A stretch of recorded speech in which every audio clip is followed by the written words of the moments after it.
ಪ್ರಿಯರಾದವರೇ, ಇದೊಂದು ಮುಖ್ಯವಾದ ದಿನ. ಈ ಭಾನುವಾರವನ್ನು ಗರಿಗಳ ಭಾನುವಾರ ಎಂಬುದಾಗಿ ಕರೆಯುತ್ತಾರೆ.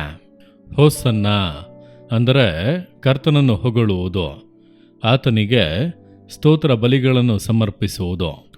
ಈ ದಿನ ನಡೆದಂಥ ಕಾರ್ಯ ನಿಮಗೆ ತಿಳಿದಿದೆ ಅಲ್ಲವಾ? ಯೇಸು ಕ್ರಿಸ್ತನು ಎಣ್ಣೆ ಮರದ ಗುಡ್ಡದಿಂದ ಯೆರೂಸಲೇಮಿಗೆ ಆತನು ಇಳಿದು ಬರುವಾಗ ಆತನು ಕತ್ತೆಯ ಮೇಲೆ ಹತ್ತಿ ಬಂದನು. ಜನರು, ಯೇಸುವಿನ ಶಿಷ್ಯರೆಲ್ಲರೂ ಕೂಡ ಗರಿಗಳನ್ನು ಕೈಯಲ್ಲಿ ಹಿಡಿದುಕೊಂಡು ದಾವಿದ ಕುಮಾರನಿಗೆ ಹೋಸನ್ನ ಎಂಬುದಾಗಿ ಆತನನ್ನು ಹೊಗಳುತ್ತಾರೆ, ಹಾಡು ಹಾಡುತ್ತಾ ಇದ್ದಾರೆ, ಸ್ತುತಿಸುತ್ತಾ ಇದ್ದಾರೆ. ದೊಡ್ಡ ಸಂತೋಷ. ಯೇಸು ಕ್ರಿಸ್ತನನ್ನು ಒಂದು ದೊಡ್ಡ ಗುಂಪಾಗಿ ಕರೆದುಕೊಂಡು ಬರುತ್ತಿದ್ದಾರೆ. ಇಡೀ ಯೆರೂಸಲೇಮೇ ತಿರುಗಿ ನೋಡುತ್ತಾ ಇದೆ. ಅದೊಂದು ಹಬ್ಬದ ಕಾಲ.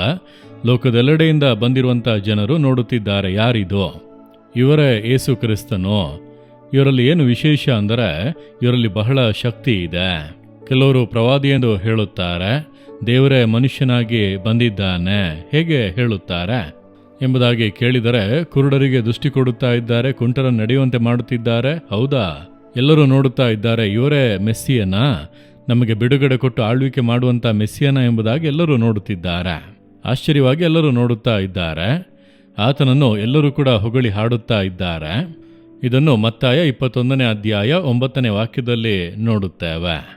ಆದರೆ ಅದೇ ಸಮಯದಲ್ಲಿ ಯೇಸುವಿನ ಮುಖವನ್ನು ನೋಡಿರಿ. ಅದು ಲೂಕ 19ನೇ ಅಧ್ಯಾಯ 41ನೇ ವಾಕ್ಯದಲ್ಲಿ ನೋಡುವಾಗ ಯೇಸು ಆ ಪಟ್ಟಣವನ್ನು ನೋಡಿ ಕಣ್ಣೀರು ಸುರಿಸಿ ಅತ್ತನು ಎಂಬುದಾಗಿ ಹೇಳಲ್ಪಟ್ಟಿದೆ. ಎಲ್ಲರೂ ಆತನ ಕುರಿತು ಹರ್ಷಿಸುತ್ತಾ ಸಂತೋಷ ಪಡುತ್ತಾ ಇದ್ದಾರೆ. ಆದರೆ ಯೇಸುವೋ ಸಂತೋಷ ಪಡಲಿಲ್ಲ, ಉಬ್ಬಿಕೊಳ್ಳಲಿಲ್ಲ. ಎಲ್ಲರೂ ನನ್ನನ್ನು ಹೊಗಳುತ್ತಾರೆ, ರಾಜನನ್ನಾಗಿ ಮಾಡಿದ್ದಾರೆ ಎಂದು ಸಂತೋಷ ಪಡುತ್ತಿಲ್ಲ. ಯೆರೂಸಲೇಮ್ ಪಟ್ಟಣವನ್ನು ನೋಡಿ ಅಳುತ್ತಾನೆ. ಯಾಕೆ? ಅಲ್ಲಿ ಇರುವಂಥ ಲಕ್ಷಗಟ್ಟಲೆ ಆತ್ಮಗಳ ಕುರಿತು. ಈ ಪಟ್ಟಣಕ್ಕೆ ಒಂದು ನಾಶನ ಬರಲಿದೆ. ಇವರು ರಕ್ಷಕನನ್ನು ತಿರಸ್ಕರಿಸಿ ಬಿಟ್ಟಿದ್ದಾರೆ. ತಮ್ಮನ್ನು ಹುಡುಕಿ ಬಂದಂಥ ರಕ್ಷಣೆಯನ್ನು ಬೇಡ ಎಂದು ತಳ್ಳಿಬಿಟ್ಟಿದ್ದಾರೆ. ಆದ್ದರಿಂದ ಒಂದು ನ್ಯಾಯ ತೀರ್ಪು ಬರಲಿದೆ. ಯೆರೂಸಲೇಮ್ ಬೀದಿಗಳಲ್ಲಿ ರಕ್ತ ನದಿಯಂತೆ ಹರಿಯಲಿದೆ. ದೊಡ್ಡ ಅಳಿವು ಸಂಭವಿಸಲಿದೆ. ಯೇಸು ಅದನ್ನು ಅರಿತದ್ದರಿಂದ ಕಣ್ಣೀರು ಸುರಿಸಿ ಅಳುತ್ತಾ ಇದ್ದಾನೆ. ಪ್ರಿಯರಾದವರೇ, ಆತನ ಹೃದಯವು ಅಳಿದು ಹೋಗುತ್ತಿರುವಂಥ ಜನರಿಗಾಗಿ ಪರಿತಾಪ ಪಡುವಂಥ ಒಂದು ಹೃದಯ. ಜನರಿಗಾಗಿ ಪರಿತಪಿಸುತ್ತೇನೆಂದು ಹೇಳುತ್ತಾರಲ್ಲವ? ನಾವು ಕೂಡ ನೋಡಿದರೆ ಹಬ್ಬದ ಸಂತೋಷ ಎಂಬುದಾಗಿ ಆಚರಿಸುತ್ತೇವೆ. ಆದರೆ ಯೇಸುವಿನಲ್ಲಿದ್ದಂಥ ದೃಷ್ಟಿ, ಮನಸ್ಸು ನಮಗೆ ಬೇಕು. ನಮ್ಮ ಸುತ್ತಲೂ ಇರುವಂಥ ಜನರನ್ನು ನೋಡಿರಿ. ರಕ್ಷಣೆ ಹೊಂದದೇ ಇರುವಂಥ ಜನರು, ಅದನ್ನು ತಿರಸ್ಕರಿಸಿದ ಜನರು, ಒಂದು ನ್ಯಾಯ ತೀರ್ಪು ಬರಲಿದೆ. ಯೇಸು ಹಿಂತಿರುಗಿ ಬರುವಾಗ ಇವರು ಪಾಪದಲ್ಲೇ ಇದ್ದರೆ, ರಕ್ಷಣೆ ಹೊಂದದೇ ಇದ್ದರೆ ಇವರು ನರಕದಲ್ಲಿ ಬೀಳುತ್ತಾರಲ್ಲ. ಅವರ ಆತ್ಮ, ಬೆಲೆಯುಳ್ಳಂಥ ಆತ್ಮ ಬೆಂಕಿಯ ನರಕದೊಳಗೆ ಹೋಗುತ್ತದಲ್ಲ. ಆ ಒಂದು ಭಾರ, ಬಾಧೆ ನಮಗೆ ಇದೆಯಾ? ಯೇಸುವಿನ ಹೃದಯದಲ್ಲಿ ಅದು ಇತ್ತು.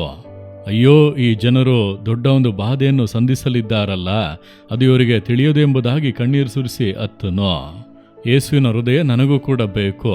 ನಾನು ನನ್ನ ದೇಶದಲ್ಲಿರುವಂಥ ಜನರು, ನನ್ನ ಗ್ರಾಮ, ನನ್ನ ಪಟ್ಟಣ, ನನ್ನ ಸುತ್ತಲಿರುವಂಥ ಜನರು, ಇನ್ನೂ ರಕ್ಷಣೆ ಹೊಂದದೆ ಪಾಪದಲ್ಲಿ ಇರುವಂಥ ಜನರಿಗಾಗಿ ನನ್ನ ಹೃದಯದಲ್ಲಿ ಒಂದು ಭಾರ, ನನ್ನ ಕಣ್ಣಿನಲ್ಲಿ ಕಣ್ಣೀರು ಬೇಕು. ಯೇಸುವೆ, ನಿಮ್ಮ ಹಾಗೆ ನನ್ನನ್ನು ಬದಲಾಯಿಸಿ ಎಂಬುದಾಗಿ ಕೇಳಿರಿ. ಅದುವೇ ಈ ದಿನಗಳಲ್ಲಿ ದೇವರು ನಮ್ಮಿಂದ ಎದುರು ನೋಡುವಂಥ ಒಂದು ಕಾರ್ಯ.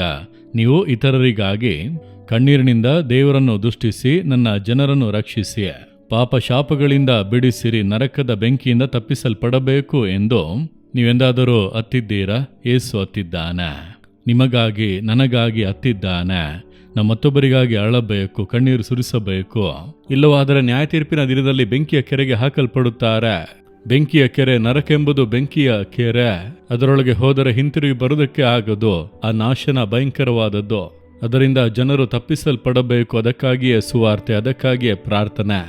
ಇಂದು ಪ್ರಾರ್ಥಿಸುವಿರಾ? ನಿಮಗೆ ತಿಳಿದಂಥವರು, ನಿಮ್ಮ ಗ್ರಾಮ, ನಿಮ್ಮ ಪಟ್ಟಣ, ಜೊತೆ ಕೆಲಸ ಮಾಡುವವರು, ಪರಿಚಯಸ್ಥರು, ಒಬ್ಬರೂ ಕೂಡ ರಕ್ಷಣೆ ಹೊಂದದೆ ಹೋಗಬಾರದು. ದೇವರೇ, ಅವರನ್ನೆಲ್ಲ ರಕ್ಷಿಸಬೇಕೆಂಬುದಾಗಿ ಒಂದು ನಿಮಿಷ ಭಾರದಿಂದ ಪ್ರಾರ್ಥನೆ ಮಾಡುವಿರಾ? ಯೇಸುವಿನ ಹಾಗೆ ಕಣ್ಣುಗಳನ್ನು ಮುಚ್ಚಿ ಅವರ ಹೃದಯದಲ್ಲಿ ನೆನೆಸಿಕೊಂಡು, ದೇವರೇ, ನನ್ನ ಸುತ್ತಮುತ್ತಲೂ ಇರುವಂಥ ಜನರು, ಬಂಧು ಬಳಗ, ಗ್ರಾಮಸ್ಥರು, ನಮ್ಮ ಪಟ್ಟಣದಲ್ಲಿರುವಂಥ ಜನರು, ಸ್ನೇಹಿತರು, ನನಗೆ ಪರಿಚಯಸ್ಥರು, ಪ್ರೀತಿಯಿಂದ ಇರುವಂಥವರು ಅನೇಕರು ರಕ್ಷಣೆ ಹೊಂದಿಲ್ಲ, ನಿಜವಾದ ದೇವರನ್ನು ಅರಿತಿಲ್ಲ, ಅವರಿಗೆ ತಿಳಿಯದೆ ನರಕದ ಬೆಂಕಿಯ ಕಡೆಗೆ ಹೋಗುತ್ತಾ ಇದ್ದಾರೆ. ಅವರನ್ನು ರಕ್ಷಿಸಿರಿ.